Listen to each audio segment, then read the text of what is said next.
सुद्धा करू शकता. पण जर तुमचं बजेट नसेल तर तुम्ही हेल्मेट घेऊ शकता.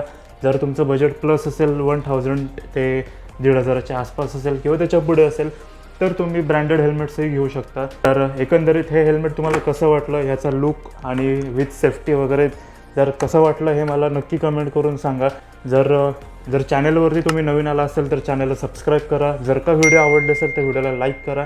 व्हिडिओ शेअर करायला अजिबात विसरू नका. तोपर्यंत आपण भेटूयात पुढच्या व्हिडिओमध्ये.